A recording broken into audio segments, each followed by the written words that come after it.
Morning light streamed through the carefully positioned windows of Sophie Bennett's kitchen, casting golden rectangles across the pristine quartz countertops.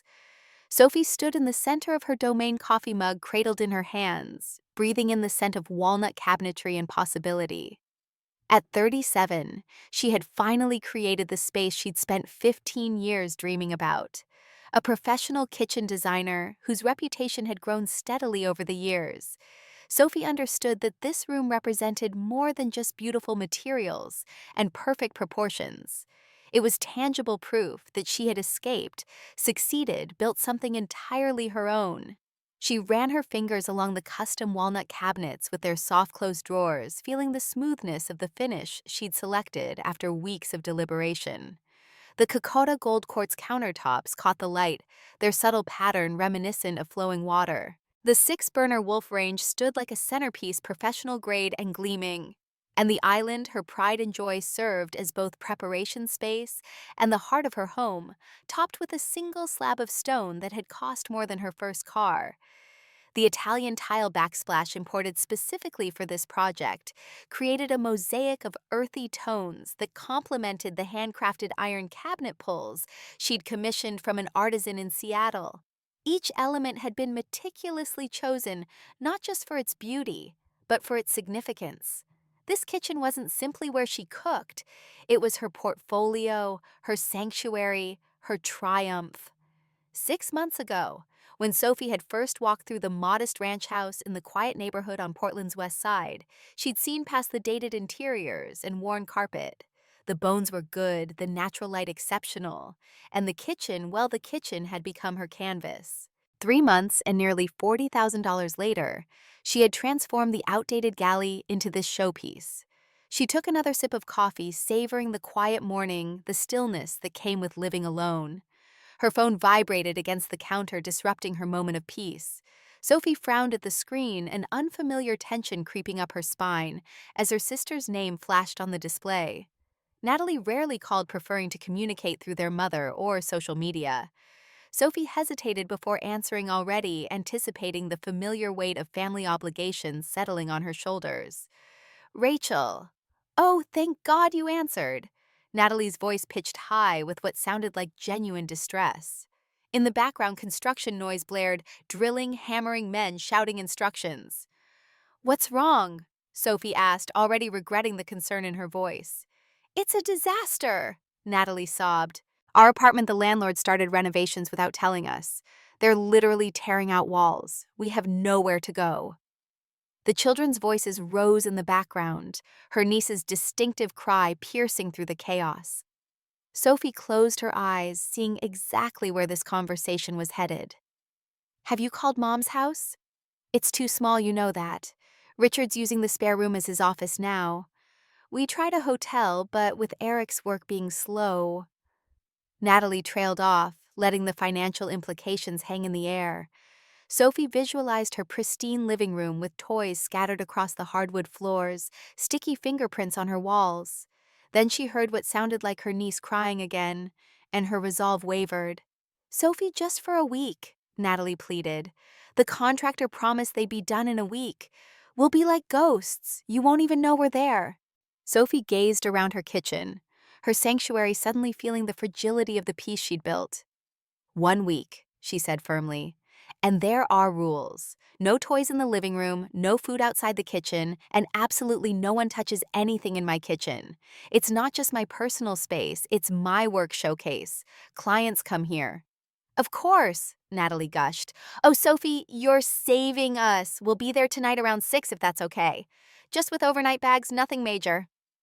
After hanging up, Sophie spent the rest of the afternoon client-proofing her house. Breakables went into high cabinets.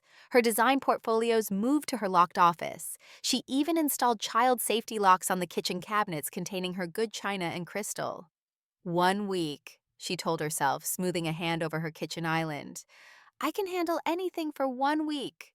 The memory of her childhood home flickered through her mind, unbidden and unwelcome. Sophie had been 8 when her biological father left 10, when her mother Patricia remarried Richard Morgan.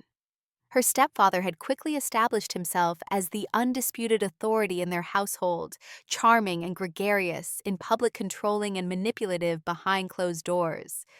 Sophie had learned early to move quietly to make herself invisible when Richard's jaw tightened in that particular way that signaled an impending storm. Her mother, desperate for security after being abandoned with a young daughter, had chosen peace over protection, acquiescing to Richard's demands, rather than risking his displeasure. When Natalie came along 2 years after the wedding, the family dynamic shifted permanently. Where Sophie was difficult and too independent, Natalie could do no wrong. She inherited Patricia's delicate features and Richard's talent for manipulation, growing into a woman who expected success without effort. Sophie shook the memories away, focusing instead on preparing for her unwelcome guests. She stocked the refrigerator with child-friendly snacks, cleared space in her closets, and set up the guest room with fresh linens. Perhaps this time would be different. People changed, grew up. Surely Natalie, now a mother herself, had matured beyond the petty rivalries of their youth. At 6:15, Sophie heard car doors slamming in her driveway. She glanced out the window and felt her stomach drop. Not one vehicle, but 3 had arrived. Natalie's minivan was expected. The pickup truck loaded with what looked like construction equipment was not. Neither was the third vehicle, a beat-up sedan with 4 men climbing out, all wearing work boots and carrying tool bags. Sophie opened the front door before they could knock. "What is this?" Natalie bounded up the steps, all smiles now that she'd secured her landing spot. "Oh, Eric's crew. They need somewhere to store their tools since the apartment is locked down. Just for the week, like I said. They won't be staying." "Natalie," Sophie began, her voice tight. I know they're just dropping things off." She breezed past Sophie into the house, already appraising it like she owned it. "Wow, you've really done something with this place. Though that wall color is a bit cold, don't you think I'd have gone with something warmer?" Eric followed, giving Sophie an awkward nod before directing his crew. "Just stack everything neat in the garage," he called out. "There's no room in the garage," Sophie protested. "That's where I store client samples." "Living room corner, then," Natalie decided already, directing traffic. "Kids, take your bags to Aunt Sophie's guest room. Carefully, don't touch anything." Within minutes, Sophie's orderly home descended into chaos. Tool bags and equipment boxes piled up in her living room. Children's suitcases, far more than overnight bags, were dragged down her hallway. The men from Eric's crew trooped through her house, leaving dusty boot prints on her floors. "Eric," one of them called out, "where you want the tile saw, tile saw." Sophie whirled on her sister. "Why do you have a tile saw?" "Oh, that's for our bathroom renovation," Natalie said casually, testing the firmness of Sophie's couch cushions. "The one they're supposed to start after the landlord finishes. Don't worry, it's all staying packed." By 8 o'clock, Sophie's house looked like a construction staging area. The crew had left, but not before one of them used her powder room and left it reeking of cigarette smoke. The children were wound up from the chaos racing through the halls despite her repeated requests for calm. Eric had commandeered her television, switching from her carefully curated streaming services to a sports channel at maximum volume. "Kids need to eat," Natalie announced, heading for Sophie's kitchen. "I have some pasta," Sophie started. "Jason only eats chicken nuggets.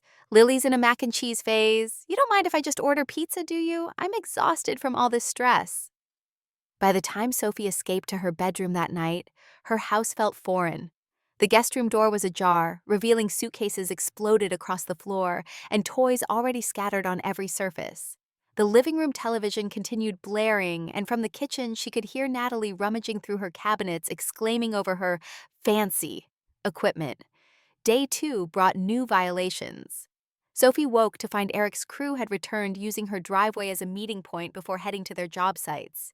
They'd helped themselves to coffee from her machine, leaving grounds scattered across her previously immaculate counters. Natalie was still in her pajamas at noon, directing the children to play quietly, while she scrolled through her phone on Sophie's couch. "Don't you have anywhere to be?" Sophie asked, trying to keep her voice neutral. "It's so hard to work with everything in chaos." Natalie sighed dramatically. "My online business really needs stability, you know. But don't worry about us. We're fine, just relaxing here." That evening brought a new development. Richard. He appeared at Sophie's door without warning, overnight bag in hand. "Heard there was a family gathering," he announced, pushing past her. Can't have my grandkids staying somewhere without checking it out. Richard had aged into his 60s with the same commanding presence that had dominated Sophie's childhood. His hair had silvered attractively, and his clothes spoke of comfortable prosperity, the image of the successful professional. Only Sophie noticed the calculating assessment in his eyes as he surveyed her home. Nice place, Sophie. Bit sterile, but nice. This isn't a hotel, she said through gritted teeth. Family helps family, he replied, already claiming her favorite armchair. That's what you career women never understand, too busy with your fancy jobs to remember what matters. Sophie retreated to her home office, the only space still untouched by the invasion. She sat at her desk, hands trembling slightly, as she tried to focus on client proposals. Through the door, she heard Richard's distinctive laugh, followed by Natalie's appreciative giggle, a sound that transported her instantly back to childhood dinners, where she'd sat silent while her sister and stepfather shared private jokes at her expense.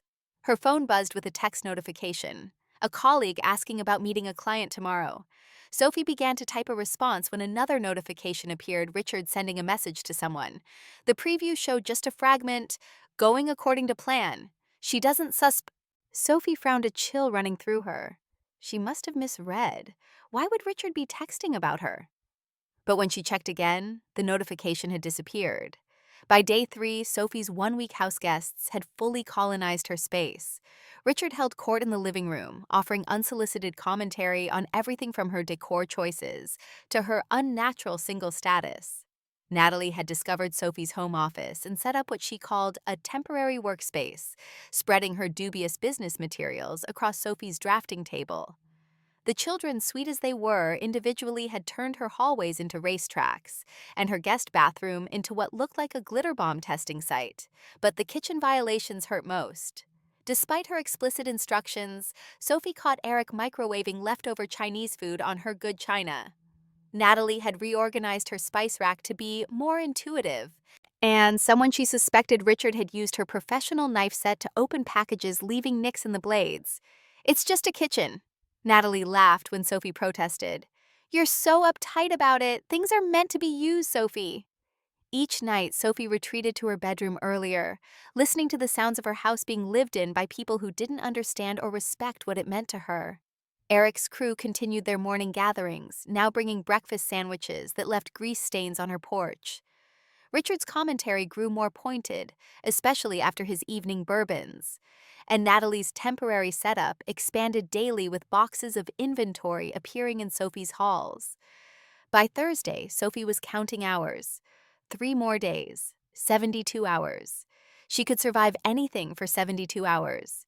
She focused on work, staying late at client sites, finding reasons to avoid her own home until bedtime. That evening, she returned from a consultation to find Natalie waiting in the kitchen, sketching something on a notepad. "So, small change of plans," Natalie began, not meeting Sophie's eyes. "The renovation at our place hit a snag. Something about permits. Might be closer to 2 weeks now." Sophie stared at her, words failing. Behind Natalie, she could see fabric samples push-pinned to her kitchen walls. Her kitchen walls. 2 weeks, she managed. Maybe 3 tops. "And actually, I wanted to talk to you about the kitchen." "The kitchen?"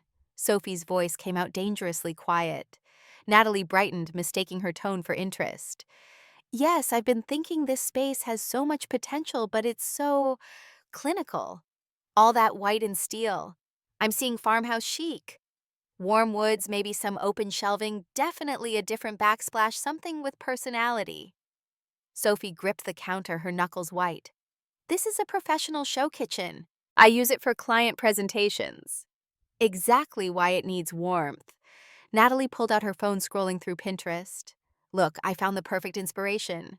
We could even document the transformation for my design portfolio. From Cold to Cozy, a kitchen transformation by Natalie Morgan Interiors." "No." She looked up, startled by the firmness in Sophie's voice. "Sophie, don't be so rigid. Change can be good. And honestly, with Eric's crew here already, we could get it done so cheaply. They owe him some favors." I said no. "This is my house, my kitchen, my decision." Natalie's face shifted, the sweet sister act dropping. "You know that's your problem. Everything is mine, mine, mine with you. Some of us don't have your advantages. Some of us could use a little help establishing ourselves." "I've helped you." How many clients did I refer to you? How many times did I cover when you didn't show up? That's not the same as real support. Real family would. Sophie held up her hand. We're not doing this. One more week, as you said. Then everyone needs to leave. Natalie shrugged, tucking her phone away. Sure, Sophie, whatever you say. That night, Sophie heard hushed conversations from the living room. Eric's crew had stayed late, allegedly planning tomorrow's job, but their voices carried. Words like uptight, selfish, and needs to learn drifted to her bedroom. Richard's bourbon-roughened laugh punctuated their discussion. Sophie lay awake staring at the ceiling, her mind racing. Something didn't feel right. The fabric samples on the wall, the tile saw, the secretive planning sessions. A suspicion began forming in her mind, too outlandish to believe, but too persistent to ignore. Friday morning brought new violations. Someone had used her cast iron skillet and left it soaking in water rust already forming on the carefully seasoned surface. Her knife block had been moved and several blades were missing entirely. Worst, her collection of handmade ceramic bowls, gifts from a potter client, had been stacked carelessly, chipping the glazed edges. Accidents happen, Natalie said breezily when Sophie confronted her.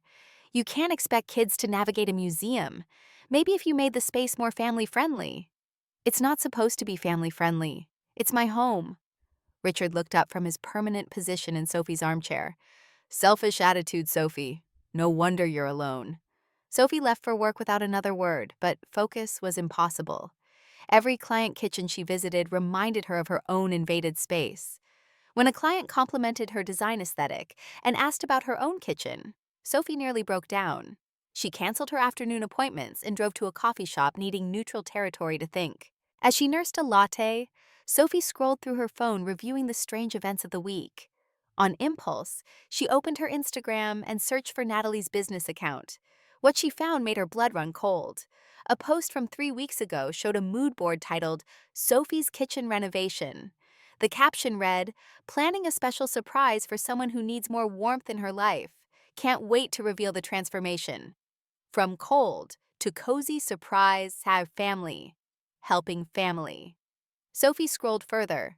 2 months ago, Natalie had posted photos of various kitchen fixtures with the caption, sourcing for a big project, high-end pieces at bargain prices thanks to family connections. Hatch insider deals. Flip for profit. Her hands trembling now, Sophie opened her messages with Natalie. She scrolled back months looking for any hint, any clue. There, in March, Natalie had asked for photos of Sophie's kitchen, for inspiration. Sophie had sent them pleased that her sister seemed interested in her work. The realization hit her like a physical blow. This wasn't a temporary stay. This was a planned takeover. They were going to renovate her kitchen without permission to destroy what she'd built and replace it with Natalie's vision. And somehow, Sophie was certain they planned to profit from it. She drove home in a daze, her mind racing. First thing Monday, she'd call a locksmith. Family or not, this had to end. She fell asleep planning the conversation, how she'd be firm but fair. Give them 24 hours to relocate. Monday morning's client meeting ran long. A couple building their dream home, excited about every detail, reminded Sophie why she loved her job. They spent hours selecting finishes, and for a brief time she forgot about the chaos waiting at home. It was barely noon when Sophie pulled into her driveway, energized from the successful meeting and ready to reclaim her space. More vehicles than usual crowded the street.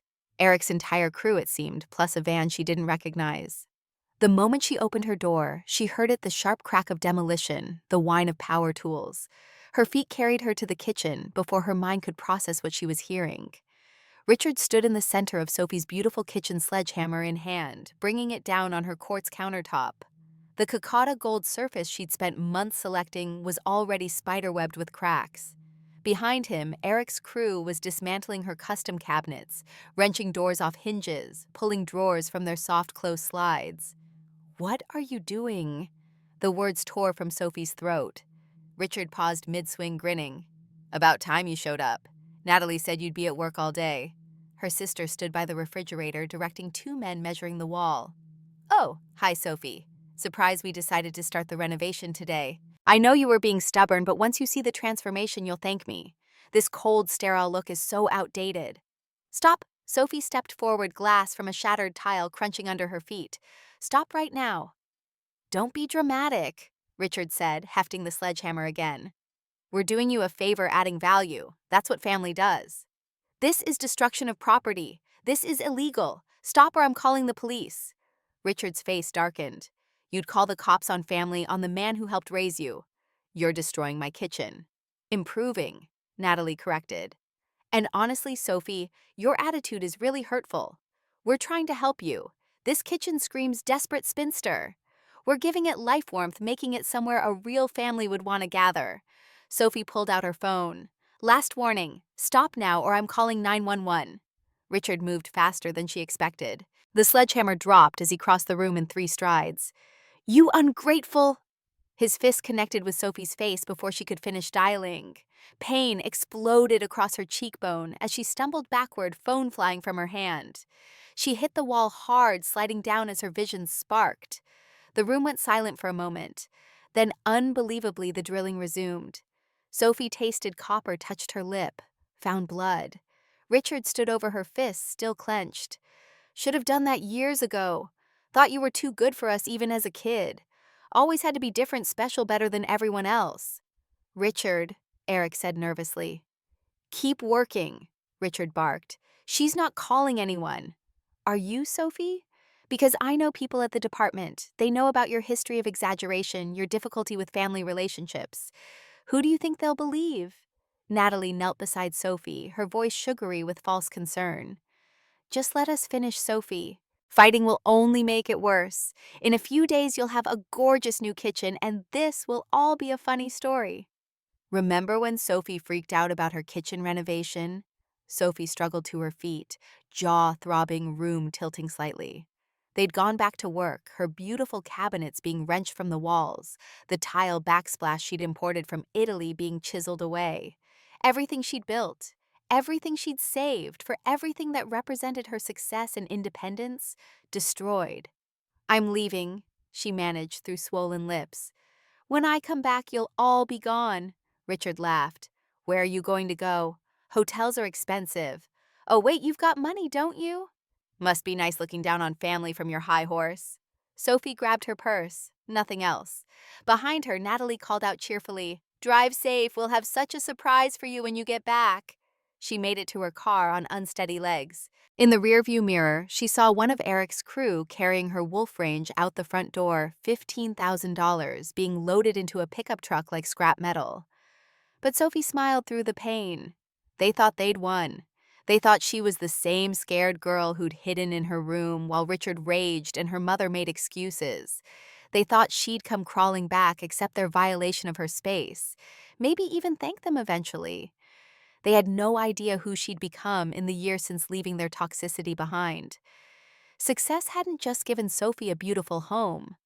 It had given her resources, connections, and most importantly, the backbone to use them. She drove to the Grand Fairview Hotel, where the concierge knew her by name from numerous client meetings. One look at her face and the woman was offering ice and asking if she needed medical attention. Yes, Sophie said, settling into a leather chair in the quiet lobby. I need to call quite a few people, actually. The concierge Margaret brought her a bag of ice wrapped in a soft towel. Should I call the police, Ms. Bennett? Not yet, Sophie said, holding the ice to her swelling cheek. I need to make some other calls first. Margaret nodded understanding. The business suite is available if you need privacy. And Dr. Morrison is in the building for the medical conference. I could ask him to take a look at that. 20 minutes later, Sophie sat in the quiet business suite with the documented medical examination photos of her injuries and a borrowed laptop. Dr. Morrison had been thorough, professionally noting the contusion pattern, consistent with a closed fist strike, the swelling, the split lip. He'd offered to call the police himself, but Sophie had asked him to wait. Her first call was to James Whitman, her attorney. They'd worked together on several contract disputes with clients, and he knew she wasn't prone to dramatics. Sophie, what's wrong? He could hear something in her voice. She explained calmly and chronologically the invasion of her home, the destruction of her kitchen, the assault. By the time she finished, she could hear him typing furiously. First things first, are you safe now? Yes, I'm at the Grand Fairview. Good, stay there. I'm sending my investigator to your house right now to document everything, every bit of damage, every person present. Did you have security cameras? Sophie's heart sank. Only at the front door. That's something. We'll work with it. Now, let's talk about your options. They strategized for 30 minutes, criminal charges for assault and destruction of property, civil suits for damages, restraining orders, eviction procedures. James was thorough, methodical, and angry on her behalf. Sophie's next call was to Mike Harrison, the locksmith, who'd installed her current locks. Emergency service, she said. I need every lock changed today. There will be people in the house who won't leave willingly. How many people we talking about? 8 to 10, they're destroying my kitchen. A pause. You need more than a locksmith, Ms. Bennett. You need backup. Let me make some calls. I know some security folks who can ensure a smooth transition. The third call was to her insurance agent. The woman listened in horror as Sophie described the deliberate destruction. We have documentation of every appliance, every finish, Sophie told her. The kitchen was featured in Modern Home Design last month. This wasn't renovation, it's malicious destruction of property worth over $70,000. Send me everything, the agent said. Photos, receipts, the magazine feature. If they did what you're describing, this goes beyond a simple claim. This is criminal. By 3 o'clock, Sophie was orchestrating a response from her hotel suite. James's investigator, a former cop named Torres, was sending her video from her house. The destruction was worse than she'd seen. They'd torn out the gas lines. The walls were damaged where cabinets had been ripped away, and her professional range was gone, likely sold already. There's more, Torres said over the phone. I talked to your neighbors. This has been going on all weekend. They thought you'd authorized it, but Mrs. Chen next door has doorbell footage of them loading your appliances into trucks. Clear faces, license plates, your stepfather directing the whole thing. Sophie's fourth call was to 3 former clients whose high-end projects Natalie had ruined with her incompetence. Each confirmed they'd be happy to provide statements about her pattern of destruction and professional misconduct. She told us she was your partner, one said. Took a deposit and disappeared. We only got resolution when you personally stepped in. By 5 o'clock, Mike the locksmith called back. I've got a team ready. 3 security professionals, all licensed and bonded. We can be there in an hour. Fair warning, if they refuse to leave, this could get heated. They're destroying my property, Sophie replied. Whatever it takes. Her phone buzzed with a text from her mother. Sophie, where are you? Natalie says you hit Richard and stormed out. This is ridiculous. Come home and apologize. Sophie stared at the message, fury building. Even now, even with her face swollen and her home being ransacked, she was the problem. She was the one who needed to apologize. She didn't respond. Instead, she called Channel 7's tip line. Lindsay Cruz, an investigative reporter she'd met at a design showcase, had given Sophie her direct number. Lindsay, it's Sophie Bennett. Remember that story you wanted to do about contractor fraud? I've got something bigger. The reporter was very interested. A respected professional woman, a business owner, assaulted in her own home, while family members destroyed her property, with documentation. Can you give me an exclusive? Lindsay asked. If you can have a crew at my house by 7 tonight, you can film the whole thing. Sophie's final call of the afternoon was to her bank. She moved money from savings to checking, authorized a large cash withdrawal, and put a freeze on the credit card she'd foolishly let Natalie use for emergencies in the past. By 6:30, Sophie was in Mike's van with his security team, her face cleaned up but still visibly bruised. James had advised her to return with witnesses. The goal, said Marcus, the lead security officer, was to secure your property with minimal confrontation. But if they've destroyed what you say they have, they might not go quietly. I understand. And Richard, he's violent. Sophie touched her swollen cheek. Marcus's expression hardened. Then you stay in the van until we give the all clear. No arguments. They pulled up to find the destruction had continued. A dumpster now sat in Sophie's driveway, filled with the remnants of her kitchen. Through the windows, she could see people moving around Eric's crew, still working despite the late hour. Showtime, Marcus said. They moved in formation, professional and imposing. Sophie watched from the van as Marcus knocked on her own front door. Natalie answered her confusion, evident even from a distance. The conversation was brief. She gestured wildly, pointed back toward the house, shook her head. Marcus remained calm, showing paperwork the eviction notice James had prepared, the documentation of ownership. Richard appeared behind Natalie, chest puffed out clearly trying to intimidate. Marcus didn't budge. One of his team members was already changing the front door lock while they talked. Then Richard spotted Sophie in the van. His face contorted with rage as he pushed past Natalie, storming down the driveway. Marcus smoothly intercepted him. "Sir, you need to collect your belongings and leave the premises. That's my daughter in there. This is a family matter." "She's the homeowner, you're trespassing. The police have been notified and are en route." As if on cue, Lindsay's news van rounded the corner. The camera was already rolling as her team piled out, capturing Richard's red face, his clenched fists, the destroyed kitchen visible through the windows. "Mr. Morgan," Lindsay called out, recognizing him from his city planning position. "Can you explain why you're destroying Ms. Bennett's kitchen?" Richard turned, saw the cameras, and his public persona kicked in. The transformation was instant angry bully to concerned family man. "This is a misunderstanding," he said smoothly. "We're helping with renovations, family helping family." "Then why does Ms. Bennett have a bruised face?" Lindsay pressed. "Why are the police coming?" The arrival of 2 patrol cars ended any pretense. Sophie stepped out of the van, let them see her face, showed them Dr. Morrison's documentation. Torres appeared with his tablet showing the officer's video of the destruction.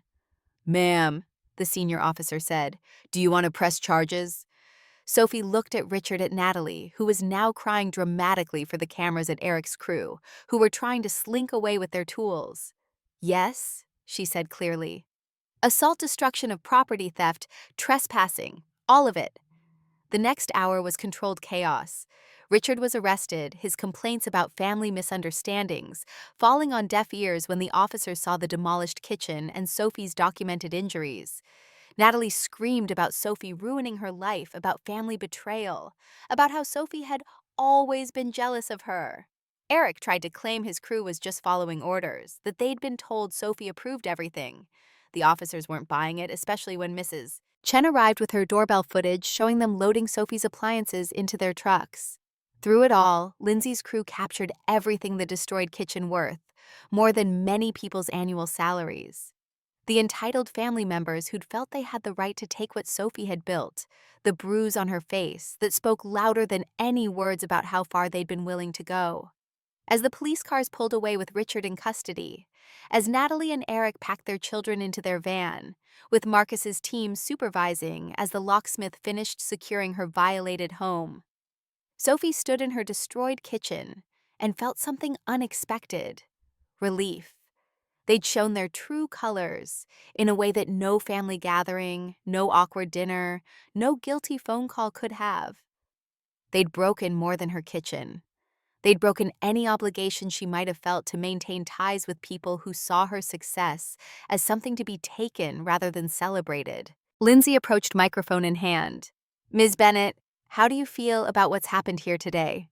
Sophie looked around the destroyed space, thought about the months of work ahead, the insurance claims, the legal battles.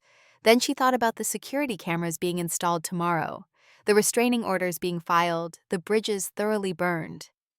"I feel free," she said. "Finally completely free." The Grand Fairview Hotel became Sophie's temporary headquarters. That first night she barely slept. Adrenaline and fury kept her wired until dawn. But those sleepless hours weren't wasted, she was planning. James arrived at 7 a.m. sharp with a legal strategy that would have made military generals proud. "Richard's being arraigned at 10, he said, spreading documents across the dining table of Sophie's suite. "The assault charge is solid. We have medical documentation, witness testimony from the crew, and your neighbor's footage shows him pursuing you aggressively before you disappeared inside." "What about bail?" Sophie asked, nursing her second cup of coffee. The swelling around her eye had darkened overnight into a purple crescent. "He'll likely get it, but we're pushing for conditions: no contact order, stay away from your property." James shuffled through his papers. The prosecution seems motivated. Apparently, Richard's made enemies in the city planning office. Several people are quite happy to see him in handcuffs. Sophie's insurance adjuster, Patricia Stern, arrived next. She walked through the video Torres had taken, her expression growing more severe with each frame. "This is deliberate destruction," she said. "Not renovation, not improvement. They destroyed load-bearing elements, damaged gas lines, created genuine safety hazards." She tapped her tablet, calculating. "Your policy covers this, but we'll be pursuing them for full reimbursement." "How much are we talking about?" Sophie asked, bracing herself. Patricia looked up from her calculations.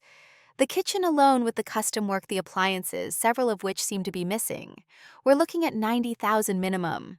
That doesn't include structural repairs, the damage to other rooms from their equipment, or emotional distress." 90,000, Sophie repeated. More than Natalie and Eric had probably ever seen in their lives. "I've seen your work, Ms. Bennett. I know what that kitchen meant professionally." Patricia closed her tablet. "We'll make this right, but it won't be quick. You'll need somewhere to stay for at least 2 months." By afternoon, Sophie was fielding calls from reporters. Lindsay's segment had aired on the morning news, and the visual of a successful woman's home being destroyed by entitled relatives had struck a chord. Her phone buzzed with interview requests, but James advised selectivity. "You want to control the narrative," he said. "Too much publicity could backfire, make you look vindictive, but strategic appearances puts pressure on them to settle." Sophie's first stop after the hotel was her violated home, accompanied by Marcus and his team. In daylight, the destruction was even worse. They hadn't just demolished the kitchen, they'd been planning a complete takeover. Natalie's inventory filled Sophie's office. Eric's tools occupied every corner. They'd even started painting her living room that nauseating farmhouse white. "Boss," Marcus called from the garage, "you need to see this." Sophie's garage workshop had been ransacked. Professional tools she'd collected over 15 years were missing. Her grandmother's antique drafting table, the one she'd restored herself, had been disassembled and stacked carelessly against the wall. She documented everything, her anger crystallizing into cold determination. This wasn't just about a kitchen anymore. This was about people who believed their relation to her gave them rights to everything she'd built. That evening, her mother finally called.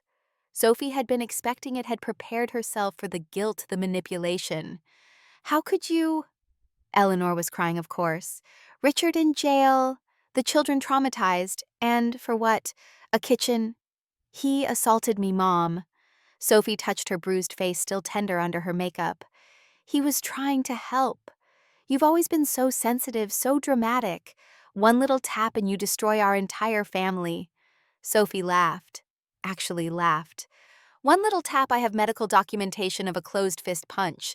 I have witnesses. I have video of him destroying $90,000 of my property. Money, that's all you care about.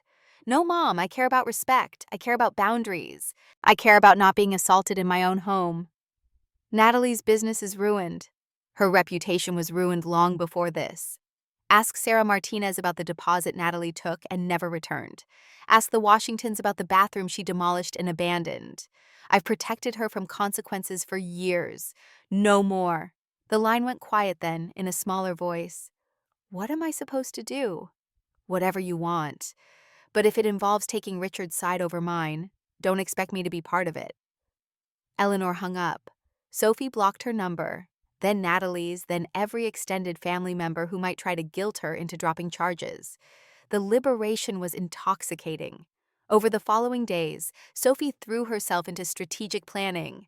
Her clients, horrified by what had happened, rallied around her. Several offered their guest houses, their vacation homes. The design community was small, and word traveled fast about what Natalie had done. "She called me yesterday," one client confided, "trying to get work claiming you two were partners. I told her I'd sooner hire my teenager." The criminal case moved with surprising speed. Richard's attorney, a public defender overwhelmed with cases, tried to negotiate. "My client is willing to apologize," he offered during a meeting. "This was a family misunderstanding that got out of hand." "Your client assaulted me and destroyed my property," Sophie replied. "He can apologize to the judge." Meanwhile, the civil suits were lining up beautifully. 3 of Natalie's former victims had agreed to testify about her pattern of fraud. The contractor's licensing board was investigating Eric's crew for operating without proper permits. And Richard, his position with city planning was under review. "Turns out," James told Sophie gleefully, "he's been using city resources for personal projects. Your neighbor's footage shows a city vehicle at your house during the destruction. His boss is displeased." The best part was the social media explosion. Lindsay's follow-up pieces had gained traction, and suddenly Sophie was receiving messages from people nationwide who dealt with similar entitled relatives. A Facebook group formed Successful Women Against Toxic Families. The stories poured in siblings who'd stolen inheritances, parents who'd demanded house keys, relatives who'd felt entitled to success they hadn't earned. 2 weeks into her hotel stay, Sophie met with a contractor about repairs. Walking through her destroyed kitchen was painful, but also cathartic. "We can rebuild exactly as it was," he offered. Sophie shook her head. "No, better. I want a kitchen that makes the old one look amateur. I want anyone who sees it to understand what was destroyed and what rose from those ashes." He grinned. "I like the way you think." Richard's trial date was set for 6 weeks out. He'd made bail, but the conditions were strict. The restraining order covered not just Sophie, but her property and workplace. One violation, and he'd be back in custody. Natalie, meanwhile, was spiraling on social media. Her business page became a masterclass in what not to do in a crisis. She posted rants about ungrateful sisters, about family betrayal, about how she was being persecuted for trying to help. Each post was screenshot and sent to Sophie's lawyer, more evidence of her refusal to accept responsibility. "She's making our case for us," James observed. "No jury will sympathize with someone this entitled." The financial pressure was getting to them. Eric's crew faced their own legal troubles. Turns out destroying someone's property on camera isn't great for business. Several had already agreed to testify against Richard and Natalie in exchange for lesser charges. "They're turning on each other," Torres reported after his latest investigation. "Eric's blaming Natalie for the idea. Natalie's blaming Richard for escalating. Richard's blaming you for overreacting. It's beautiful." 3 weeks after the destruction, Sophie received an unexpected call, her mother using a friend's phone to bypass the block. "Please," Eleanor said without preamble. "Richard's lost his job. Natalie can't get clients. They're going to lose everything." A pause. And I need you to understand, I'm caught in the middle. He's my husband who assaulted your daughter." For the first time, Sophie heard fear in her mother's voice, real fear. It occurred to her that she'd been so focused on her own escape from that house, she'd never considered what Eleanor might be enduring. "Mom," Sophie said carefully, "are you safe?" A long pause. "I don't know anymore." "Do you want to leave?" Another pause. "I don't know how. Everything's in his name.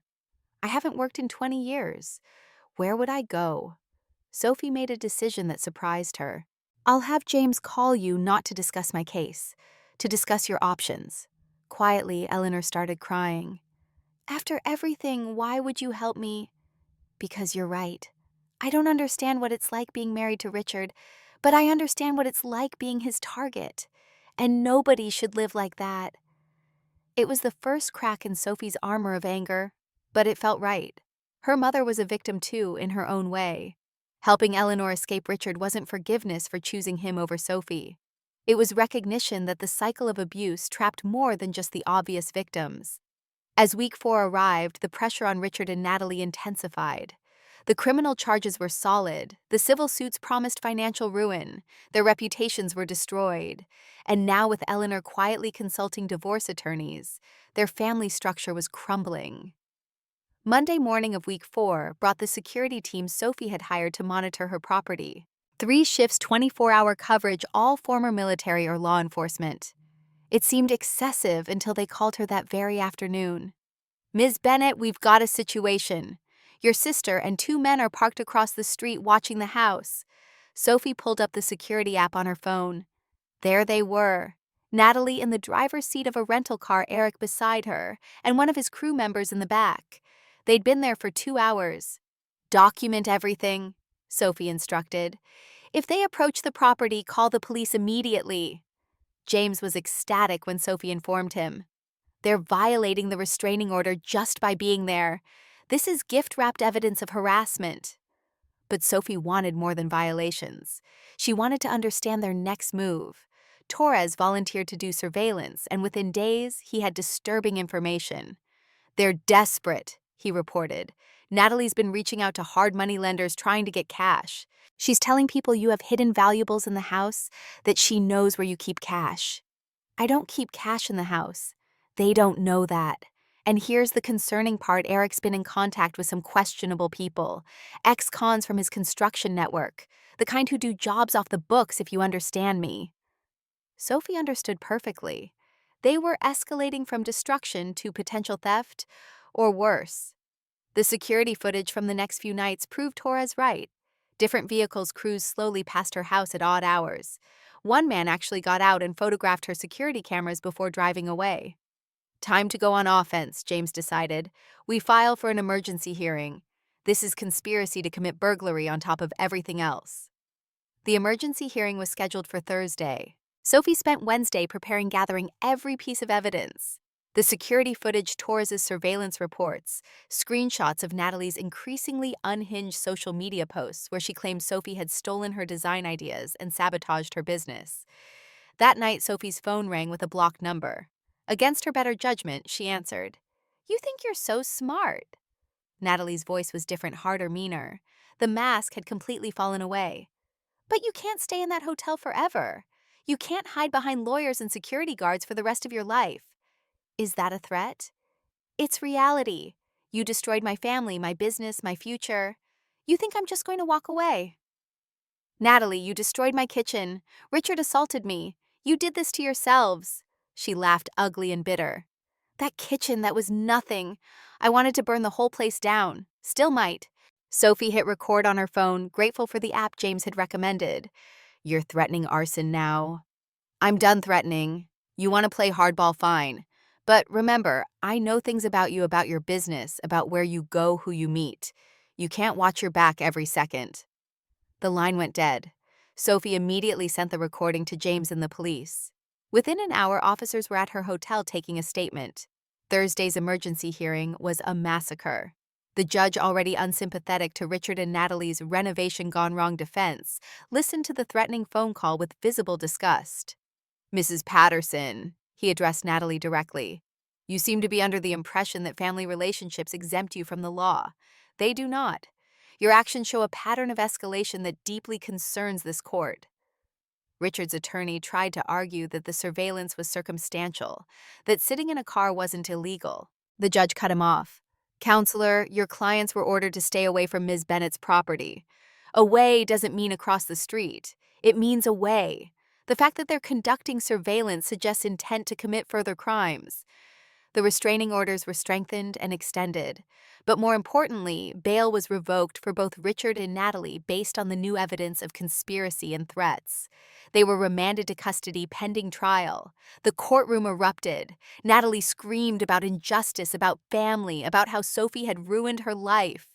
Richard tried to maintain his dignity, but Sophie saw his hands shaking as the bailiffs cuffed him. Their supporters, a handful of Eric's crew, and some extended family. Sophie, barely recognized, glared at her as she left. In the hallway, Eric approached. Marcus stepped between them, but Eric raised his hands peacefully. "I just wanted to say I'm out. This has gone too far." He looked exhausted, the confident contractor reduced to a worried father. "I'll testify, tell the truth about everything. I just want to take my kids and start over somewhere else." Sophie studied him, looking for deception. "What about Natalie?" His face twisted. "She's changed. Or maybe I'm just finally seeing who she always was. Either way, we're done. I filed for divorce and sole custody." It was the first genuinely human moment from any of them. Sophie nodded. "Tell your lawyer to contact mine. If you cooperate fully, I won't pursue damages against you personally." Relief flooded his face. "Thank you. And I'm sorry about your kitchen, your face, all of it. I should have stopped it." As he walked away, Sophie realized the family was completely imploding. Richard and Natalie in jail, Eric fleeing with the children, Eleanor secretly planning divorce. The toxic structure that had enabled their behavior for so long was finally collapsing. That evening, Sophie met with her insurance adjuster at the house. The restoration was progressing beautifully. Where destruction had reigned, skilled craftspeople were creating something even better. The new kitchen would feature hand-carved walnut details, a Le Cornu range that made her old wolf look pedestrian, and countertops of rare Patagonian quartzite. "It's going to be stunning," Patricia said, "and every penny will be recovered from their assets." "What assets?" Sophie asked. "They're broke," Patricia smiled. "Richard had a retirement account. Natalie and Eric own their house well owned. The liens have already been filed." She paused. "Your neighbor, Mrs. Chen, she's suing them too for emotional distress from witnessing the assault. Turns out she's quite fond of you." The next few weeks blurred together. The criminal trial for assault was swift with video evidence, and multiple witnesses. Richard's conviction was assured. He got 18 months, though he'd likely serve 6 with good behavior. The destruction of property charges would be tried separately, promising more jail time. Natalie's trial was more complex. The threats, the conspiracy evidence, the pattern of fraud with previous clients, it all painted a picture of someone who'd used family connections to avoid consequences for years. Until now. The media coverage intensified. Lindsay did a follow-up series on family financial abuse featuring experts who explained how successful women were often targeted by relatives who felt entitled to their achievements. Sophie's story became a cautionary tale and, surprisingly, an inspiration. "You gave me courage," one message read. "My brother-in-law has been living in my house for 3 years, refusing to leave. After seeing your story, I hired a lawyer." Another, "My sister destroyed my wedding dress because she was jealous. Everyone said to let it go. Because family. You showed me that family doesn't mean doormat." 6 weeks after the destruction, Sophie finally moved back home. The house felt different not just because of the renovations, but because the ghosts of toxic relationships no longer haunted its rooms. The new kitchen was a masterpiece, every detail perfect, every surface speaking to both her success and her survival. She hosted a housewarming party for the clients and colleagues who'd supported her. As they gathered around her new island glasses of wine in hand, someone asked if she regretted anything. "No," Sophie said without hesitation. "They showed me who they really were. And more importantly, they showed me who I am, someone who won't accept abuse even from family. Especially from family." Her phone buzzed with a text from Eleanor. She was staying with her sister in Portland, the divorce papers filed. "I'm proud of you," she wrote, "and I'm sorry it took me so long to see clearly." Sophie didn't respond immediately. Their relationship would take time to rebuild if it could be rebuilt at all. But for the first time in her life, she was operating from a position of strength, not obligation. As her guests admired the kitchen, complimented the restoration, celebrated her resilience, Sophie thought about Richard and Natalie in their respective cells. They'd wanted to break her to punish her for succeeding where they'd failed. Instead, they'd freed her from the last chains of toxic obligation. The doorbell rang. Marcus checked the camera before nodding. It was Lindsay with her camera operator. "Ready for the final interview?" she asked. Sophie smoothed her dress, touched the spot where Richard's fist had landed, now healed without a trace, and smiled. "Let's show them how the story ends." Lindsay positioned her crew in Sophie's restored kitchen, the afternoon light catching the Patagonian quartzite countertops in a way that made them glow like captured sunset. The contrast between this moment and that terrible day was intentional. They both understood the power of visual storytelling. "Let's start with the legal outcomes," Lindsay began. "Richard convicted of assault, Natalie facing multiple charges. How does justice feel?" Sophie considered the question carefully. "Justice isn't just about punishment, it's about prevention. They can't hurt anyone else now, and that matters more than my personal satisfaction." "The financial recovery, can you walk us through that?" "Insurance covered the immediate repairs, but the civil suits are where real accountability happens. Between the destruction, theft of appliances, and emotional distress, we're pursuing damages of over $300,000. My attorney has already placed liens on their assets." Lindsay leaned forward. "Some viewers have criticized you for being vindictive for destroying a family over property damage." Sophie had expected this. Those viewers haven't been punched in the face by someone who supposedly loved them. They haven't watched their life's work demolished by people who felt entitled to it. This isn't about property. It's about patterns of abuse that escalate when left unchecked. "Tell us about the support you've received." "It's been overwhelming. Other women sharing similar stories, offering resources, creating networks." Sophie paused, looking directly into the camera. We've actually started a foundation, the Independent Women's Legal Fund, to help women who can't afford the legal response I could.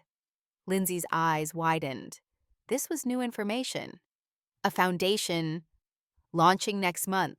We've already raised $200,000 in seed money from women who face similar family exploitation.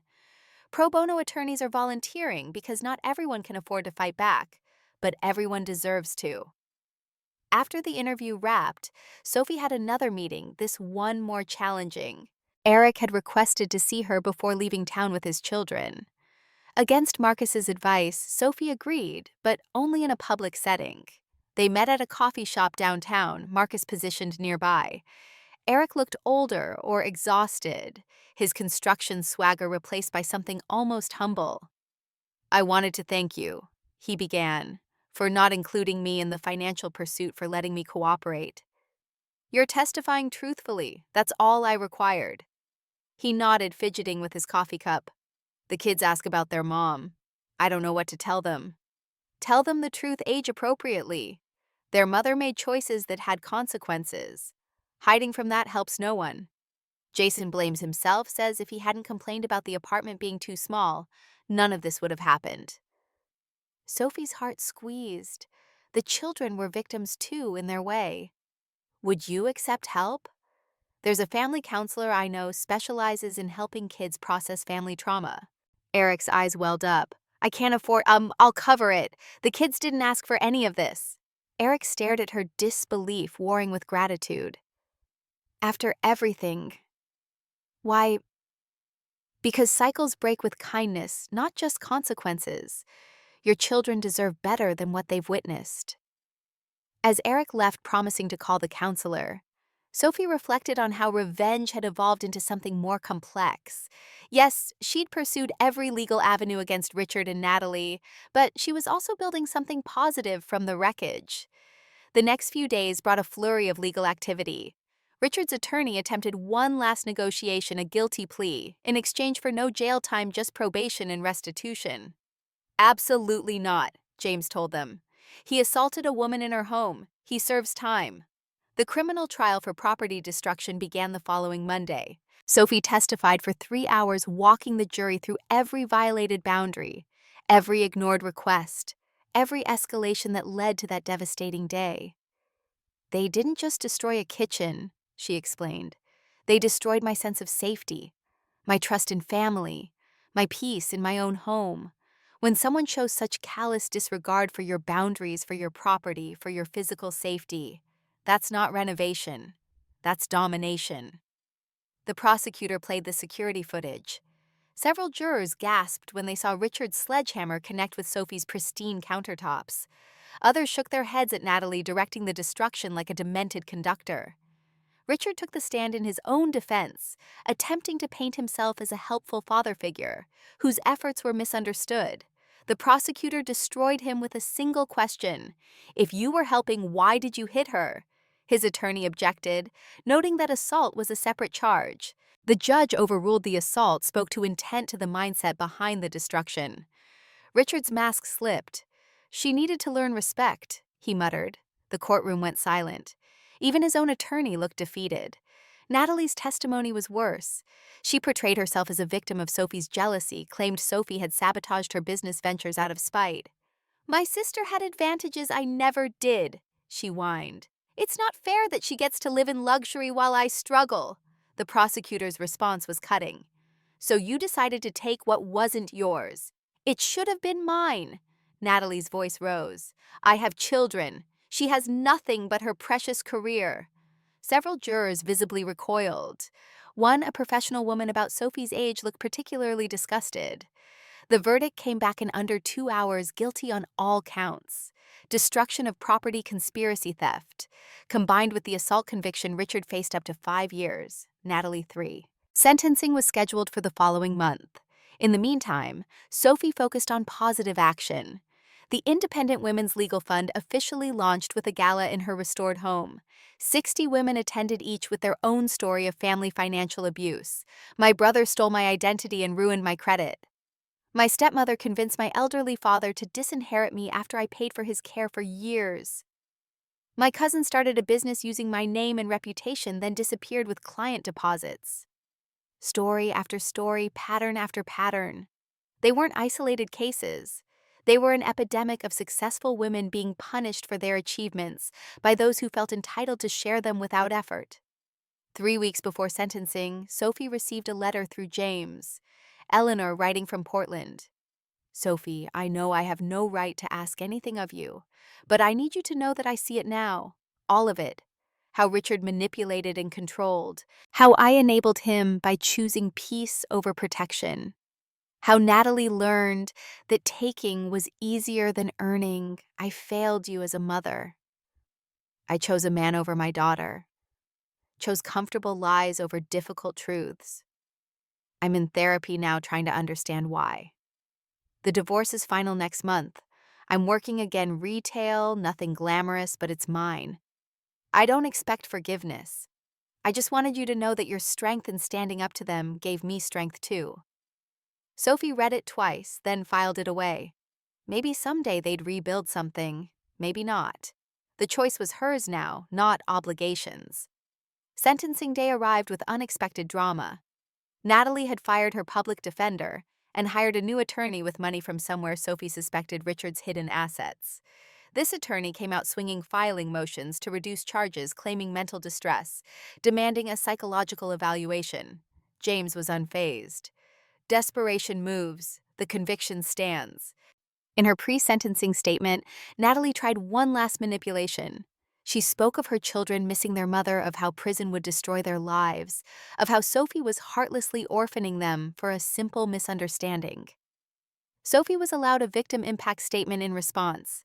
She'd prepared carefully, but in the moment she spoke from the heart. Natalie wants mercy she never showed me. She speaks of her children, but what lesson does it teach them if there are no consequences for destroying someone else's life? That statement she just made, it's the same manipulation she's always used, weaponizing motherhood to avoid accountability. Her children deserve better than a mother who teaches them that taking is acceptable if you're family. Prison might be the first honest consequence she's ever faced. Maybe it will teach her what my boundaries couldn't. The judge's decision was swift: 3 years for Natalie, 4 for Richard, with possibility of parole in half that time. Restitution to be paid from any current or future assets. As they were led away, Natalie turned to Sophie one last time. No more tears, no more manipulation, just pure hatred. "This isn't over," she mouthed, but it was at least this chapter. That night, Sophie hosted a small dinner party in her perfect kitchen. Friends who'd supported her clients, who'd become family, her new chosen tribe. They cooked together, laughed together, filled her home with the warmth Natalie had tried to manufacture through destruction. To boundaries, someone toasted. To consequences, another added. To freedom. Sophie concluded, raising her glass to catch the light just like her countertops. The evening news played in the background, Lindsay's final segment on the case, highlighting not just the verdict, but the foundation. The movement of women refusing to be victimized by entitled relatives. Sophie's phone buzzed with a message from Eric. A photo of Jason and Lily at their new school in Arizona, smiling. "Counseling is helping. Kids are adjusting. Thank you for giving us a chance to start over." Sophie smiled, then put the phone away. The past was settled. The foundation was launched. Her home was hers again, better than before. Tomorrow would bring new challenges, new designs, new possibilities. But tonight, surrounded by people who respected her success instead of resenting it, she was exactly where she belonged. The media explosion started small. Lindsay's final segment went viral overnight. Kitchen Destroyer began trending on Twitter, with thousands sharing their own stories of entitled relatives. But it was what happened next that changed everything. "We want to feature your story on 60 Minutes, the producer explained during their video call. "This isn't just about one family's crime. It's about a societal pattern of successful women being targeted by relatives who believe blood relation equals ownership." James advised caution. "National exposure brings scrutiny. Are you prepared for that?" Sophie thought about all the women who'd reached out, desperate for hope that they too could fight back. "Yes, if it helps even one person, it's worth it." The interview was scheduled for 2 weeks out. In the meantime, the legal machinery continued grinding. Richard's city planning connections once his protection had become his liability. An internal investigation revealed years of using city resources for personal gain, including procuring permits for under-the-table construction projects with Eric's crew. Federal charges, James informed Sophie gleefully. Wire fraud, misuse of municipal resources, tax evasion on the unreported income. He's looking at an additional 10 years minimum. But the real bombshell came from an unexpected source. One of Eric's former crew members, seeking leniency on his own charges, revealed something stunning. Richard and Natalie had done this before. There were 2 other houses, he testified in a deposition Sophie watched via video link. Both women, both successful, both relatives of Richard's through his first marriage. They'd move in, claim renovations, destroy the valuable stuff to sell, then claim it was an accident. The women were too intimidated to press charges. Sophie's blood ran cold. She wasn't their first victim, just their first failure. Torres tracked down both women.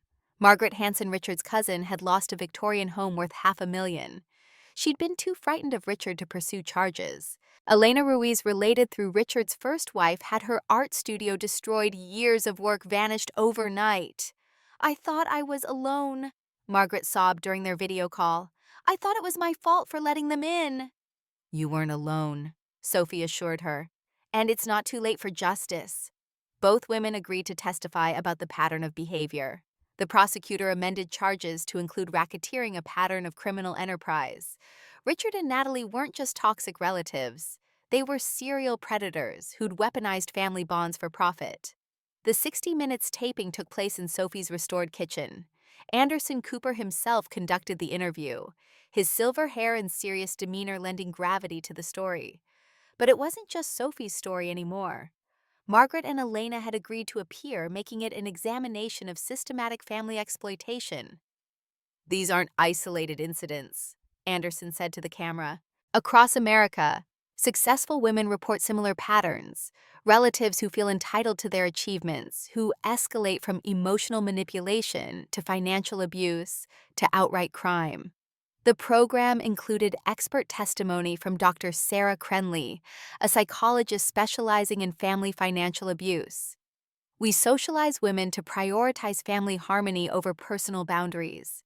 Predators within families exploit this conditioning.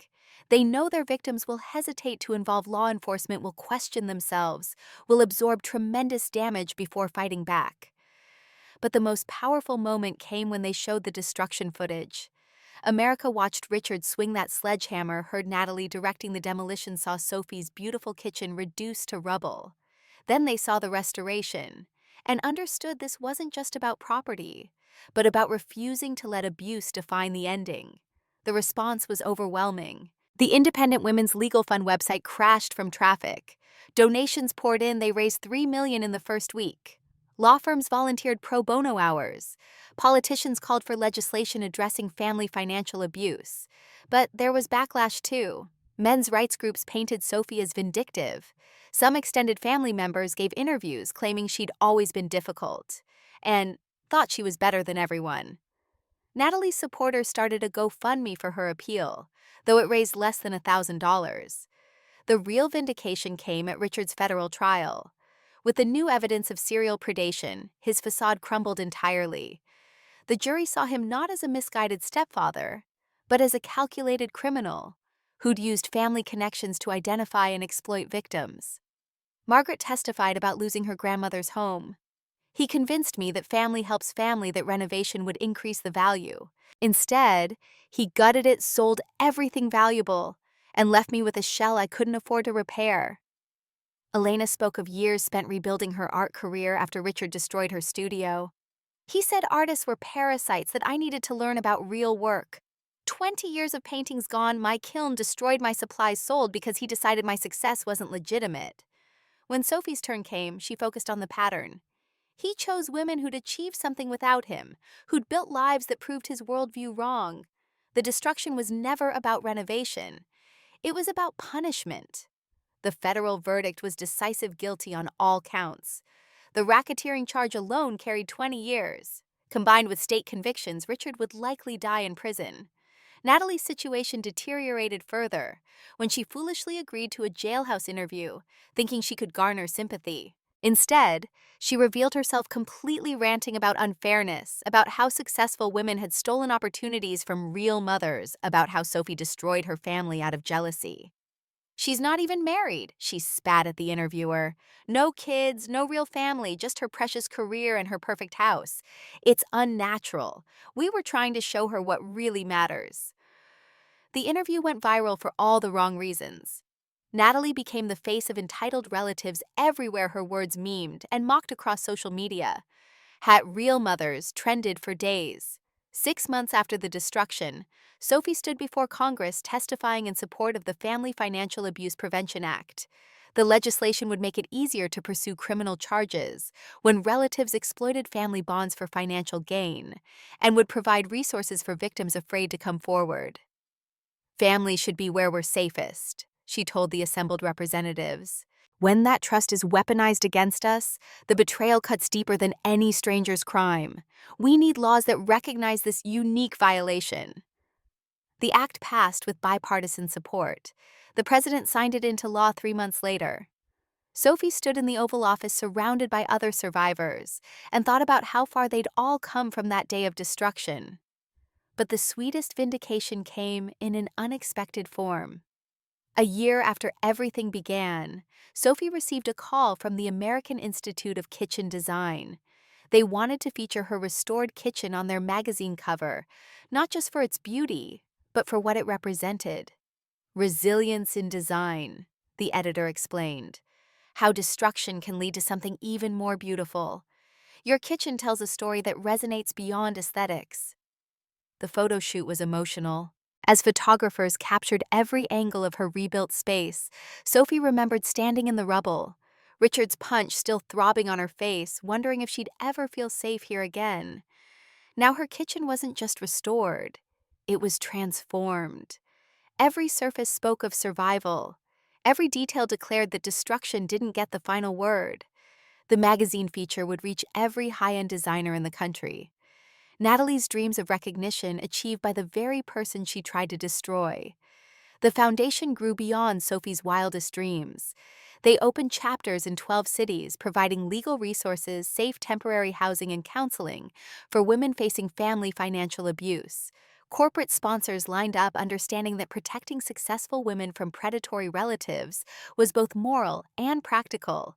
Sophie hired staff real professionals who'd survived their own family exploitation. Together, they built something Richard and Natalie never could, a legitimate organization creating real change. One evening, as Sophie prepared dinner in her perfect kitchen, her phone rang. Eric calling from Arizona. "I wanted you to know the kids are doing great. Jason just won a science fair. Lily's in an art program. They're happy." "I'm glad, Eric. Really." "They asked if they could write to you to thank you for not including me in the lawsuits, for helping with the counseling.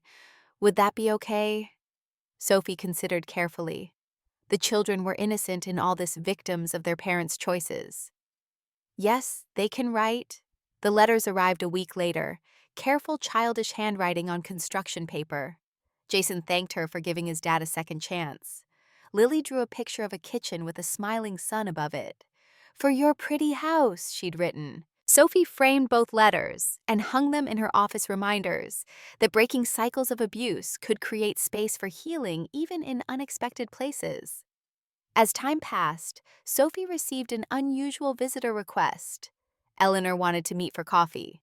They chose neutral ground, a small cafe halfway between Sophie's home and Eleanor's new apartment. Her mother looked different, thinner, but somehow more substantial. The nervous energy that had always surrounded her was replaced by a quiet dignity. She'd cut her hair short, no longer wearing the style Richard had preferred. Small changes that spoke volumes. "Thank you for agreeing to see me," Eleanor said, hands wrapped around her coffee cup. Sophie nodded, waiting. "I don't expect forgiveness. I don't deserve it." Eleanor took a deep breath. "But I want you to know I'm trying to understand how I failed you so badly. My therapist calls it traumatic bonding, how I became so attached to Richard that I couldn't see the damage he was causing." "Did you know?" Sophie asked the question that had haunted her for months. About the other houses, the other women. Eleanor's eyes filled with tears. Not all of it. I suspected things. The way he'd come home with expensive items I knew we couldn't afford. How he'd target certain relatives. But I convinced myself it was just Richard being generous. Richard taking care of things. I didn't want to know. That's a choice, Mom. Yes. Eleanor wiped her eyes. The wrong one. Over and over. They talked for an hour. Not everything was resolved, not all wounds healed, but it was a beginning. I've been volunteering at a domestic violence shelter, Eleanor said as they prepared to leave. Just answering phones, helping with paperwork. Nothing glamorous. But I'm learning what to watch for the patterns I missed in my own life. Sophie studied her mother. Good, that's good. Eleanor hesitated. I've been thinking about speaking, sharing my story. Maybe at one of your foundation events. Showing other women like me, the enablers, the ones who choose wrong, that it's never too late to change sides. It was an unexpected offer, but one that made perfect sense. Who better to reach women trapped in abusive dynamics than someone who'd been there? I'll talk to the event coordinator, Sophie said. No promises, but it could help people. Eleanor's first speaking engagement was terrifying for both of them. Sophie introduced her to an audience of 200 women, all survivors of family financial abuse. Her mother stood at the podium, 63 years old, and starting over, and told her truth. I chose comfort over my daughter's safety. I chose a man's approval over my child's well-being. I told myself keeping peace was noble, but it was cowardice. Every woman here who stood up to family abuse has more courage than I showed for 20 years. I'm here to tell you that if someone like me who enabled abuse for decades can finally break free, anyone can. The standing ovation lasted 5 minutes. Afterward, dozens of women approached her, sharing their own stories of mothers who'd chosen abusive partners over protective instincts. Eleanor wept with them, apologized to them, as she couldn't fully apologize to Sophie, and slowly began building her own path to redemption. The foundation evolved beyond even Sophie's ambitious dreams. They opened a legal clinic staffed by attorneys who'd survived their own family exploitation. They created safe houses for women fleeing financial abuse by relatives. They lobbied for stronger legislation and won in 7 more states. Corporate partnerships flourished. Tech companies, recognizing that family financial abuse often targeted their successful female employees, funded programs providing security consultations and legal resources. One CEO herself, a survivor of a brother who'd stolen her identity and destroyed her credit, donated $10 million to establish permanent endowments. But perhaps the most satisfying development came from Jason and Lily. As they grew older, understanding more about what had happened, they became vocal advocates against entitlement and exploitation. Jason, now in high school, wrote an essay about toxic family dynamics that won a national contest. My mother went to prison for destroying my aunt's kitchen, he wrote, but the real crime was teaching us that taking was easier than earning. My aunt's strength in demanding justice taught me that family isn't about blood, it's about respect. Lily, following her aunt's footsteps, showed talent in design. She sent Sophie sketches, sometimes careful drawings of kitchens and living spaces. In her latest letter, she wrote, I want to create beautiful things like you, but I promise I'll only ever build, never destroy. The media attention eventually died down, replaced by new scandals and fresher outrages. But the work continued every week, brought new calls to the foundation, new women finding courage to stand against entitled relatives, new victories in courtrooms across the country. 5 years after the destruction, Sophie stood in her kitchen, still perfect, still hers, preparing for another gathering. This time it was a celebration, the 1,000th woman helped by the foundation, the 100th successful prosecution under the Family Financial Abuse Prevention Act, the formal establishment of their international chapters. Margaret was there, her Victorian home restored to glory. Elena displayed her new paintings, her career rebuilt and thriving. Eleanor, 5 years sober from her addiction to toxic relationships, helped serve appetizers, a small act of service that meant everything. Even Eric attended his new wife beside him. Children, now teenagers who'd grown into thoughtful, ethical young people despite their traumatic childhood. He'd built a legitimate construction business, specializing in restoration rather than destruction. "I need to tell you something," Eric said quietly while others mingled. "Natalie's parole hearing is next month. She's apparently found religion claims she's changed. She might get out." Sophie nodded unsurprised. "I know. Her lawyer sent notice. I'll be there to testify." "Aren't you afraid?" Sophie looked around her kitchen at the women laughing and sharing stories of survival and triumph at her mother. Finally, the protective figure she'd failed to be decades ago, at the young people choosing creation over destruction. "No," she said simply. "She has no power over me anymore. If she gets out and comes near me, she'll face consequences again. If she's truly changed, she'll build her own life away from mine.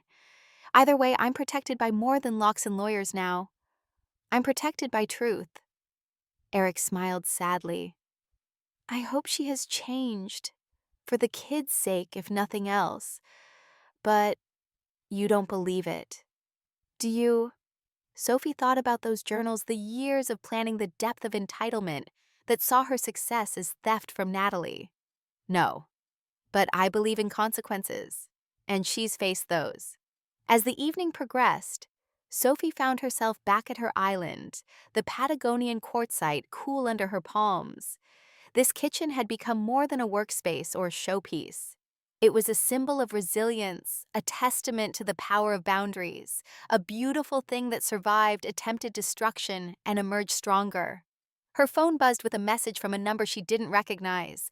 For a moment, old fears flared. Then she read it. "Ms. Bennett, you don't know me, but your story saved my life. My sister-in-law has been living in my house for 3 years, stealing from me, convinced she deserves what I've worked for.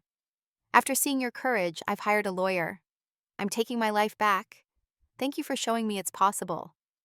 Sophie screenshot the message and added it to a folder labeled "Why We Fight." It contained hundreds of similar messages, each a reminder that our personal battles can light the way for others. Tomorrow would bring new challenges. Natalie's parole hearing loomed. Richard continued filing appeals from federal prison. Extended family members occasionally surfaced with their own entitled demands or accusations. But tonight in her kitchen, surrounded by survivors and thrivers, Sophie felt only gratitude. They'd tried to destroy her and created a warrior instead. They'd tried to steal her success and multiplied it 1,000-fold through the women now empowered to fight their own battles. The parole hearing arrived on a gray Tuesday morning. Sophie dressed carefully, professional, but not ostentatious, strong, but not vindictive. Marcus drove her to the correctional facility, where James waited with a folder of documentation they hoped they wouldn't need. "Remember," James advised, "stick to facts. Her behavior in prison, the continued threats, the lack of genuine remorse. Don't let her bait you into emotion." The hearing room was smaller than Sophie had expected. Natalie sat at a table in prison orange, her hair grayer, face thinner, but her eyes still held that familiar entitlement barely masked by practiced contrition. She spoke first, a rehearsed speech about finding faith, understanding her wrongs, wanting to rebuild her life and relationships with her children. She cried at appropriate moments, quoted scripture about forgiveness, promised she'd learned her lesson. Then it was Sophie's turn. "5 years ago, Natalie Patterson destroyed my kitchen while her stepfather assaulted me. But that's not why I'm here today. I'm here because of what happened after the threats from prison, the attempted conspiracy to harm me, the complete lack of accountability." Sophie produced the letters, the evidence of Natalie's continued schemes, the warden's reports of her violent behavior toward other inmates. She claims transformation, but her actions show escalation. She's not sorry she committed these crimes. She's sorry she got caught.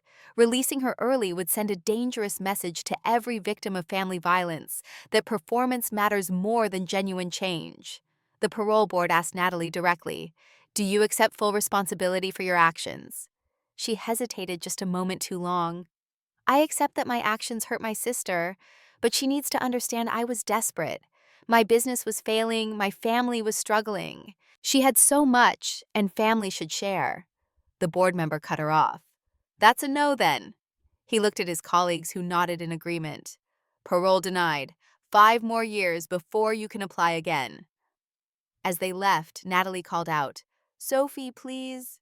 Sophie turned Marcus tensing beside her. Natalie's mask had dropped completely. "You destroyed everything. My life, my family, my future for what? A kitchen?" "No," Sophie said quietly. "You destroyed everything. I just refuse to let you destroy me too." The drive back was quiet. In 5 years, they'd do this again and again after that if necessary. But each time would be easier, because each time she'd have less power, and Sophie would have more life built beyond her reach. Years continued to pass. The foundation became Sophie's life's work, guiding women through the process of reclaiming their power from family members who saw them as resources to be exploited, rather than people to be respected. The small brick building that housed their headquarters had once been a demolition company's office, a symbolic choice that Sophie appreciated. "We literally built hope where destruction once reigned," she often told visitors. "That's what we all do, take the rubble of our past and build something beautiful and lasting." At the 10-year mark, Sophie received an unexpected phone call from Arizona. Lily, now 20, was applying to design school. "I was wondering if you might write a recommendation," she asked hesitantly. "You're the reason I want to become a designer. I want to create spaces that make people feel safe and valued." "Of course," Sophie said, emotion thick in her throat. "I'd be honored." On the day Sophie celebrated her 50th birthday, surrounded by friends and colleagues in her kitchen, still beautiful, still symbolic, she received news that Richard had died in prison. She felt nothing, not joy, not sadness, not even relief. He had become irrelevant to her story, a footnote rather than a defining chapter. Natalie remained in prison, her repeated parole applications denied due to her continued refusal to take full responsibility.